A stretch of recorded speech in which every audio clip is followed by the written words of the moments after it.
어제도 200만 명 가까운 사람들이 시위를 하였습니다. 저마다의 방법으로 시위합니다. 꽃 스티커를 제작해서 시위하고 해악이 넘치는 문구를 들고 나오고 또 재미있는 플랜카드를 들고 나오고 또 어제는 8시부터 8시 1분간 침묵으로 소등하는 그런 시위도 있었습니다. 각자 시위가 좋지만 우리 그리스도인들 정말 기도의 시위가 필요하다라고 생각되어집니다.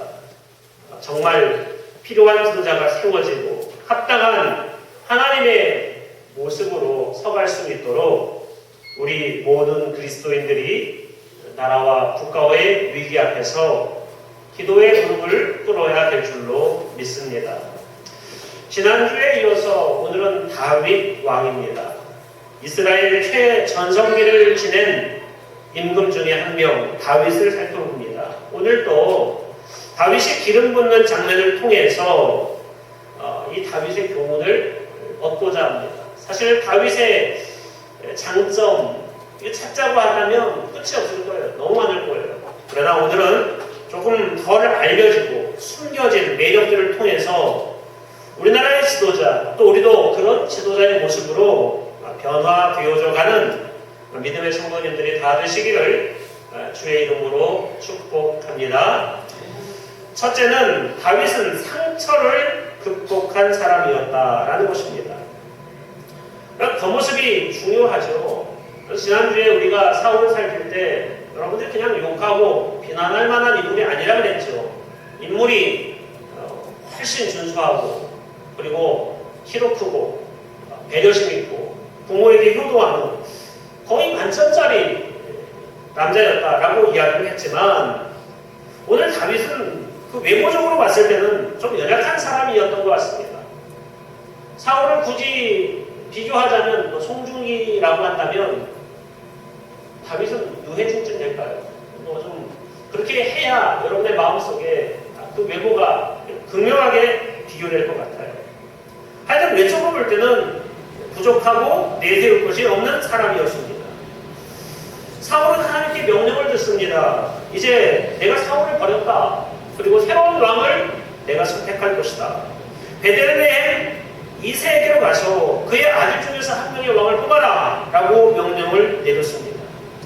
사무엘이 왕을 뽑는다. 그러니까 이 베들레헴 발칵 뒤집혔죠. 사람들이 모여들어서 왜 그런데 이새의 집에서 한 명의 아들을 왕으로 삼을 거래. 이런 소문이 들었다는 것이죠. 이새도 가슴이 뛰죠. 자기 아들 중에 한 명이 왕이 된다니. 그리고 찬찬히 8명의 아들 중에서 누가 왕이 될 것인가 살펴보았습니다. 첫째, 한분 잘생겼고 또 장남으로 리더십도 있고 가장 왕이 될 만한 자격이 있는 것 같아요. 둘째, 셋째, 가면 갈수록 좀 떨어지는 듯한 느낌이 들어요. 그리고 마지막 쭉 둘러보다가 막내 유해진 얼굴을 닮은 나이는 17살인데 얼굴은 유해진이에요. 그런 모습을 딱 보면서 편을 찾겠죠. 너는 안 되겠다. 가서 양이나 쳐라. 이렇게 이야기를 했겠죠. 그래서 사무엘이 올 때 그들은 7명의 아들, 8명 중에서 7명의 아들을 데리고 사무엘 앞에 나아가게 되었다라는 것이죠. 그때 사무엘도 그 아들들을 보면서 첫 번째 아들에게 눈이 띄었던 것 같습니다. 6절의 말씀 보니까 그들이 오매 사무엘이 엘비압을 보고 첫째 아들의 이름입니다. 마음에 이르기를 여호와의 기름 부으실 자가 과연 주님 앞에 있도다 라고 그렇게 이야기를 했다는 거예요. 그 외모도 좀 잘생기고 키도 크고 그 사울에게 비교할 수는 없지만 상당히 그 정도의 능력을 갖춰 보이는 그런 모습들을 하고 있는 엘리압을 보고 야 왕이구나 한번 기름을 부을까라고 생각을 했다라는 거예요. 그때 주님께서 급히 끊어 말리죠. 7절에 여호와께서 사무엘에게 이르시되 그의 용모와 키를 보지 말라. 내가 이미 그를 버렸노라. 내가 보는 것은 사람과 같지 아니하니 사람은 외모를 보거니와 나 하나님은 중심을 보느니라 라고 이야기를 했다라는 거예요. 그래서 둘째, 셋째, 넷째 이렇게 다 지나가게 되었는데 아무도 없다라는 것이죠. 자, 집에 남겨진 양을 치고 있는 다윗을 한번 생각해 봅시다. 여러분, 다윗이 속이 편했겠습니까? 형들은 다 왕이 될 수 있는 그러한 기름을 붓는 그런 장면을 보려고, 혹은 자기가 그런 주인공이 될지도 모른다라고 하는 들뜬 마음으로 그 사무엘을 만나러 갔는데, 자기는 초라하게 양을 치는 모습들, 저는 이 이야기를 읽으면서 어렸을 때 읽었던 동화가 생각났습니다. 신데렐라 공주파츠. 예, 언니들은 또 동생은 이렇게 왕자님을 만나기 위하여 멋지게 옷을 차려입고 잔치에 가는 거죠. 그러나 신데렐라에게 남겨진 것은 온갖 집안일, 또 온갖 구박, 그리고 더러운 그 옷과 헤어스타일, 이런 모습으로 있는 모습들을 보면서 여러분 어렸을 때 좀 이 죽일 놈의 계모 이런 생각 들지 않았습니까? 좀 울컥하지 않습니까? 그런데 다윗은 계모도 아니에요, 아버지가. 또 계모도 아니에요, 어머니가. 분명히 8명의 아들을 한 배에서 낳는데 다윗은 빼놓고 7명의 형들만 데리고 갔다라는 것이죠. 좀 눈물 나는 상황일 수 있다는 거예요. 얼마든지 억울하다라는 생각. 게다가 지금 17살, 18살 한참 사춘기 막바지를 접어들고 있는 이 다윗의 입장으로 본다면 억울하기 짝이 없을 거예요. 어떤 집에 신방을 갔습니다. 신방에 가니까 그 부모님이 자식들을 설명을 하더라고요. 얘 자식은 몇을 두셨습니까? 애 몇년 몇 년을 뒀는데요. 둘째는 서울대를 나왔어요. 셋째는 의사예요. 넷째는 학교 선생님이에요. 그리고 첫째 있어요. 여러분 좀 뭔가 느껴지시지 않습니까? 부모의 말 가운데 서울대를 가고 의사가 되고 선생님이 된 그 자식들은 장황하게 이야기하면서 첫째 있어요. 이렇게 이야기를 한다는 것이죠. 여러분의 마음속에 이 첫째는 형편없는 직장, 그리고 부모님의 속을 썩이는 그런 아들, 그리고 아무것도 내세울 것 없고 자랑할 것 없는 그런 아들로 여러분 느껴지지 않습니까? 그리고 이러한 이야기를 듣는 첫째의 입장에서 본다면 마음속에 상처가 있을 거예요. 그렇다고 해서 부모님에게 따지기도 그렇죠. 왜 나는 그렇게 소개해요? 왜 나는 이름도 이야기하지 않아요? 내 직장도 이야기하지 않아요? 라고 따질 수 없는 거죠. 그러나 그 마음속에 분명하게 상처가 있었을 것이라는 거예요. 다시 다윗으로 돌아와 보겠습니다. 다윗이 왜 그런 상처가 없었겠습니까? 왜 그런 아픔이 없었겠습니까? 분명히 부모님의 마음을 상하지 않게 하려고 따지지는 않았지만 그 마음속에 부모는 나를 무시하는구나, 나를 인정해주지 않는구나 라고 생각했을 거예요. 시편 27편 9절 다윗이 추후에 지은 시입니다. 여기 이렇게 기록되어 있습니다. 주의 얼굴을 내게서 숨기지 마시고 주의 종을 노하여 버리지 마소서. 주는 나의 도움이 되셨나이다. 여기서부터 중요합니다. 나의 구원의 하나님이시여, 나를 버리지 마시고 떠나지 마소서. 얼마나 부모님에게 버림을 받았고 사람들에게 상처를 받았는지 나를 버리지 말고 나를 떠나지 말라고 기도하고 있습니다. 10절의 말씀입니다. 내 부모는 나를 버렸으나 부모가 자기를 버렸답니다. 그 상처를 그대로 이야기하는 것이죠. 그 아픔을 그대로 토로하는 것이죠. 여호와는 나를 영접하시리라. 부모는 나를 버렸지만 여호와는 나를 버리지 않을 거다. 여러분 여기에서 다윗의 상처가 치유됐습니다. 여기서 다윗이 왕이 될 수 있는 아름다운 자격을 얻은 것입니다. 여러분도 삶을 살다가 상처를 받는 일도 있을 것입니다. 왕따를 당할 수도 있고요. 또 사람들에게 무시당할 수도 있을 겁니다. 너는 왜 교회야 그 꼴로 생겼니? 너는 왜 공부를 못하니? 너는 왜 이렇게 철이 없니? 이런 여러 가지 마음의 상처들을 다 받았을 거예요. 그러나 사람을 의지하면 이 상처는 도무지 치료되지 않습니다. 하나님을 의지할 때, 하나님을 붙들 때, 하나님께서는 절대 나를 버리지 않고 나를 떠나지 않는다라고 하는 이 확신, 이것이 다윗의 상처를 치료했다는 것입니다. 상처 가지고 하나님의 일할 수 없습니다. 상처 가지고 능력 있게 설 수 없습니다. 그 상처 고이고이 간직하면 결코 아름다운 능력을 나타낼 수가 없어요. 이 상처를 주님 앞에서 온전히 치료받고 해결하고 주님으로부터 더 새로운 능력과 힘을 부여받을 수 있는 믿음의 성도님들 다되시기를 주님의 이름으로 축복합니다. 두 번째로는 주님의 선택 기준은 책임감이라는 것이었다는 것이죠. 하나님께서 엘리압 아니라고 합니다. 둘째 아비나답 아니라고 합니다. 셋째 이름이 외우기 쉬워요. 삼마, 세 번째 삼마. 이것도 아니라고 해요. 7명이 다 지나갔지만 하나님께서는 노 그러는 거예요. 그리고 나서 사무엘이 또 이야기합니다. 또 있느냐 물어봐요. 11절의 말씀 보니까 또 사무엘이 이새에게 이르되 내 아들이 다 여기 있느냐. 이새가 이르되 아직 막내가 남았는데. 여러분 말이 참 아가다르고 어가다릅니다. 막내가 남았는데 무슨 얘기입니까? 볼 것도 없어요. 걔 찌질이에요. 걔 내세우면 애 아니에요. 용모가 형편없어요. 부족해요. 뭐 그런 얘기겠죠. 그 다음 읽어보겠습니다. 그는 양을 지키는 자입니다. 무슨 얘기예요? 당시에 가장 하찮은 직업이 양치기. 가장 못난 사람이 하는 직업이 양치기. 그는 양치기입니다. 시간 낭비입니다. 걔를 봐봐야 소용이 없습니다. 그런 얘기죠. 사무엘이 이새에게 이르되 사람을 보내어 그를 데려오라. 그가 여기 오기까지는 우리가 식사 자리에 앉지 아니하겠노라. 그를 데려와라. 그렇게 이야기하는 거죠. 여러분 이 중요한 순간 왕이 될 수 있는 자리 사무엘이라고 하는 거대한 믿음의 위인을 만날 수 있는 이 잔치자리 누가 가고 싶지 않겠습니까? 누가 빠지고 싶겠습니까? 그런데 분명한 것은 누군가 한 사람은 집안일을 봐야 한다는 것입니다.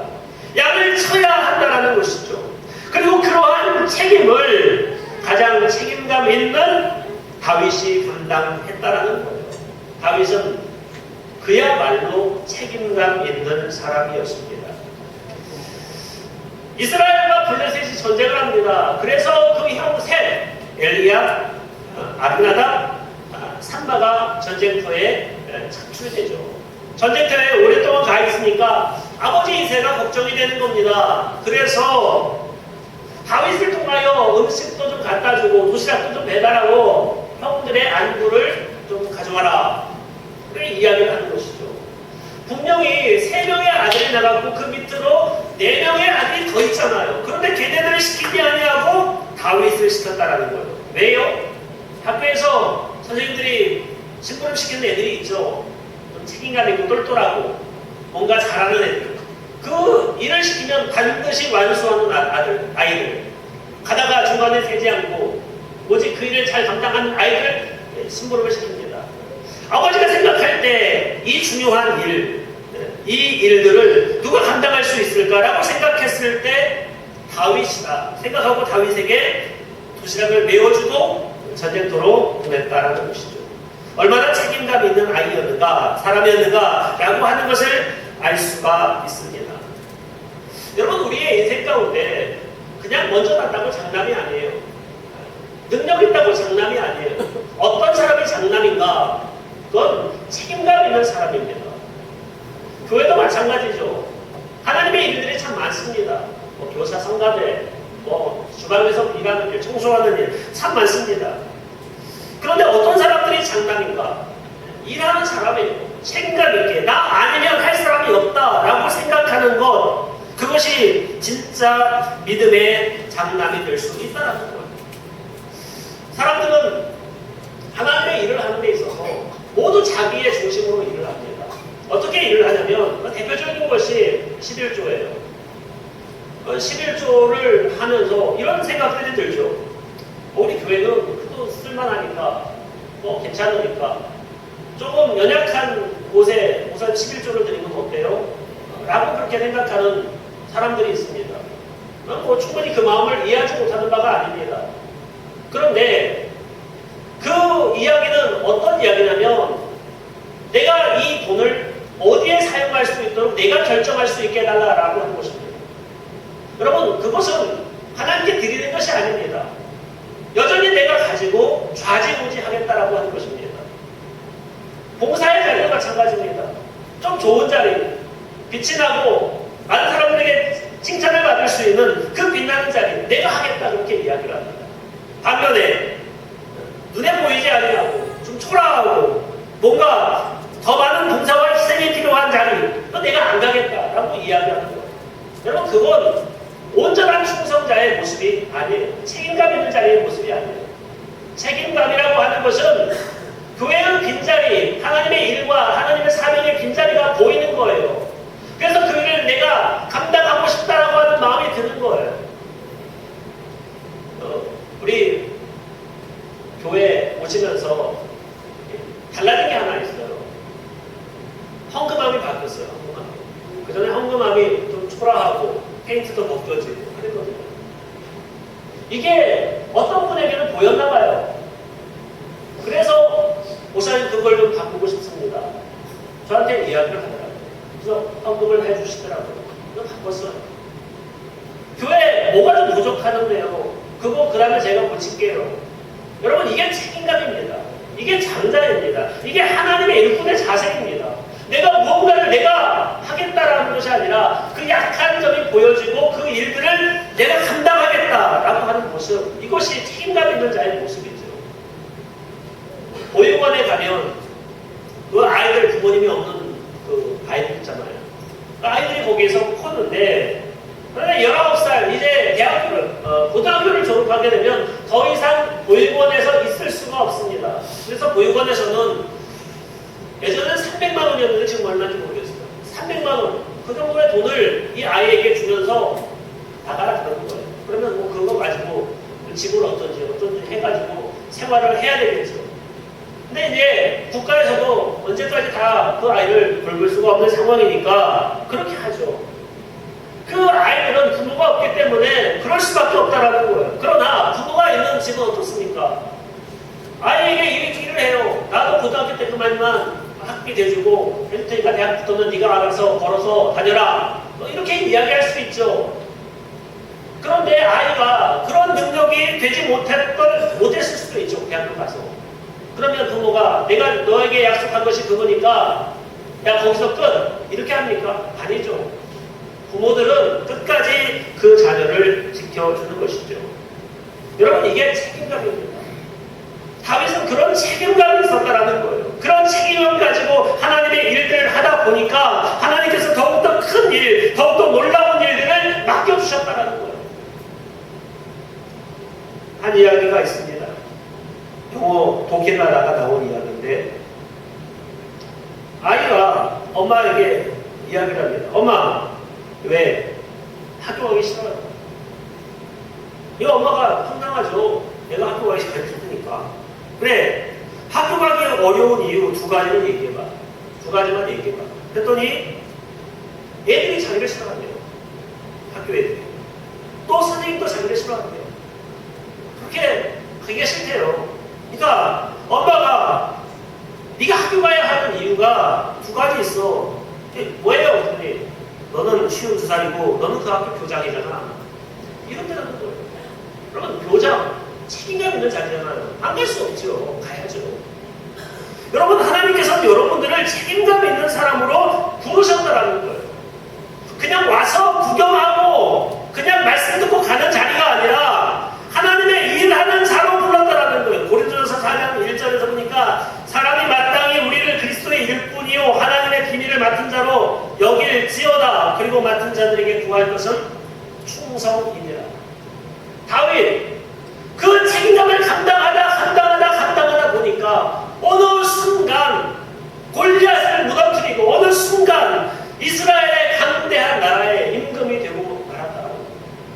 책임감 여러분에게 주어진 것 그거 하나 처리한다고 해서 여러분의 인생이 안 바뀔 것 같아요? 아니요. 그 다음에 더 큰 책임을 주시고 더 큰 능력을 주시고 더 큰 힘을 주시고 결국은 이 다윗과 같은 거대한 나라의 임금으로 세워주신다는 것을 기억하시고 주어진 책임을 완수하실 수 있는 믿음의 성도님들 되시기를 주님의 이름으로 축복합니다. 세 번째로 이 다윗에게는 영혼을 치료하는 음악가의 영성이 있었다는 거예요. 14절에 보니까 여호와의 영이 사울에게서 떠나고 여호와께서 부르시는 악령이 그를 번제하게 한지라. 사울에게 변화가 일어났어요. 하나님의 영이 떠났어요. 자, 하나님의 영이 떠나면 어떤 일이 벌어질까요?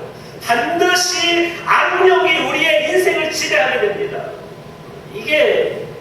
떡이냐, 웬 빈자리냐 하고 악령이 여러분의 인생을 붙들어서 못 살게 군다라는 거예요. 어떤 사람은 그래요. 하나님 떠나서도 잘 살아요. 하나님 없이도 잘 살아요. 뭐 안 믿어도 좋은 거요. 뭐 이렇게 이야기하는 사람들이 있어요. 그건요, 하나님께서 화인 맞은 백성이에요. 버리신 거예요. 그 자랑할 게 아니에요. 하나님 떠났더니 뭐 사업이 잘 돼요. 그런 인생들은요, 하나님께서 버리신 거예요. 그런 인생들 뭐 부러워하지 말고, 반드시 하나님께 사랑하시는 사람은 잠도 주시지만 징계도 내리세요. 왜요? 사랑하니까 돌아오라고 그렇게 사울에게 간섭하시는 거예요.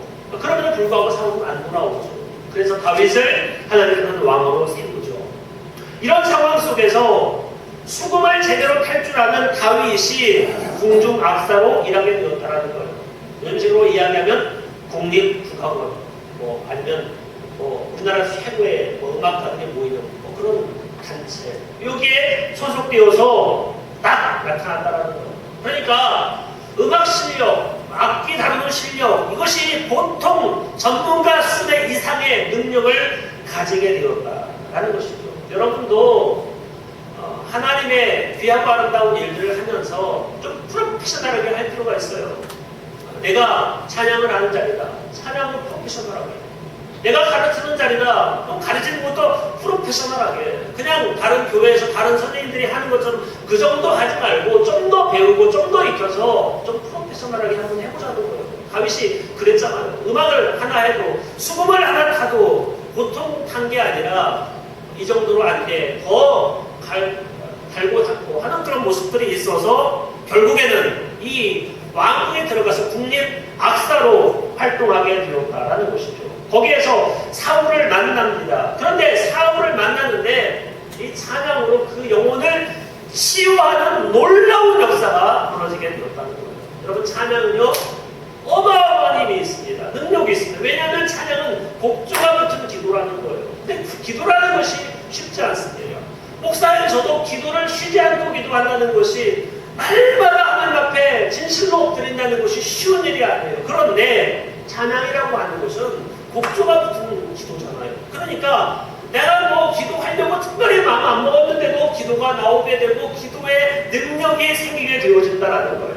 그래서 이 찬양한다는 거 너무너무 귀한 일이에요. 성가대에 앉아있는 것, 또 찬양 리더로 활동하는 것 너무너무 귀한 일이라는 것을, 축복의 일이라는 것을 잊지 않으셨으면 좋겠어요. 이 다윗은 그런 찬양을 하는 귀한 자리에서 일하게 되었다는 거예요. 그런데 문제는 뭡니까? 보통 음악 실력만이 아니라 영혼을 안정케 하는, 악령을 떠나가게 하는 그러한 연주자였다. 여러분, 성가대도 그래야 돼요. 좋은 음악 실력이 아니라 그 실력 플러스 여기에 있는 사람들이 상처받고 괴롭고 힘들고 어려워하는 이러한 인생들을 치유하고 회복해 할 수 있는 영적인 능력이 있는 그런 모습으로 하나님을 찬양해야 한다는 것이죠. 그럴 때 놀라운 역사가 벌어져요. 회복의 역사가 벌어져요. 그런 역사가 이 다윗에게 있었다는 거예요. 네. 지도자는 육을 해결해주는 사람이어야 돼요. 먹고 살게 해줘야 돼요. 그러나 또 한 가지는 백성들에게 상처를 입히지 말아야 돼요. 지금 현재 있는 지도자가 모르겠어요. 그 아버지가 먹고 살기를 해줬는지는 모르겠지만 분명한 것은 너무너무 많은 상처를 국민들에게 주고 있다는 것입니다. 이건 부인할 수 없는, 그 누구도 부인할 수 없는 사실이에요. 마음까지 풍족하게 해주는 게 이게 지도자예요. 그게 하나님의 백성들의 자세예요. 사람들에게 내가 됐지, 내가 돈 줬지, 갚았지 이걸로 끝나는 것이 아니라 그들의 마음까지도 헤아릴 줄 아는 모습. 다윗은 번듯한 인물이 아니었어요. 다시 한번 이야기하지만 사울이 송중기라면 다윗은 무해지. 얼굴로는 소망이 없는 인생이죠. 기도 마찬가지예요.